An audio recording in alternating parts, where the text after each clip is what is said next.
මූ චිකන් කෑල්ලක් දුන්නාම ඒක කාලේ ඉවරලා කට ඇතුලේ තියාගෙන ආයෙ ඉල්ලනවා. මං ඊට පස්සේ ඒක දුන්නෙත් නෑ. පොඩි උන්ගේ හිර වුණොත් එහෙම කියලා දැන් මම වඩ එරියම කට ඇතුලේ තියෙනවා. ඒක තියාගෙන තමයි මේක ආපහු ඉල්ලන්නේ. මම වහාම කියනවා ඕක ගිල්ලා ඉන්න කියලා. ඕක ගිල්ලයි නෑ ඕක. ඊට පස්සේ ගිල්නවා. ඒක මං ගිල්ලා ඉන්න කියලා. ආන් කල්ලා ගිල්ලා. දැන් කටරින්න පුතේ එතකොට මං දෙන්නම් ආරි මාම දෙනවා කන්න මේ මං හිතන්නේ මේ වැරදිලා කොහො කියලා අම්මා කූඩුවෙන් එළියට දාපු කපුටෙක්. මගේ මූණ සමාජ මාධ්‍යයේ දාගන්න අකමැති මං කියන්නේ මාව නෙවෙයි කපුටාව ගන්න කියාය. කපුටාගේ මෙම හැසිරීම බලා සිටින පූසන් හැසිරෙන්නේ වෙජිටේරියන් මෙන්ය. ඔවුන් නිතා කපටිය. මේ කපුටාගේ ආරක්ෂාව පතා සිටින්නේ ඉතාමත් තීක්ෂණ බුද්ධියකින් යුත් බල්ලෙක්. මොහු වල් බල්ලෙක්සේ වෙස්සලාගෙන සිටී. ඔබට වීඩියෝ අවසානයේ තීක්ෂණ දැස් වටේ යොමා සිටින මොහුව දැකගත හැකිය. ඔව් වැට. උඩ පියාඹන්න බෑද? යනවා. කොටන්න බා.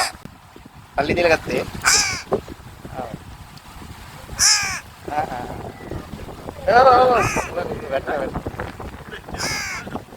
පූසෙම නෑනේ මේ.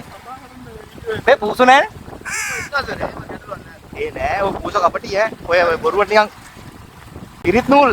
උපතින්ම බෞද්ධයෙකු වන මාගේ පිරිත් නූල් වලට කෙටු මේ කපුටා නිරාගමික කපුටෙක් දැයියයි මට මදකට සැඟේ. මා කෑම දෙන අතරතුර මාගේ ඇතේ හුරතල් වෙමින් සිට අවසානයේ මා කෑම නැති දිලින්දක් වූ පසු ඔහු පිටත් විය.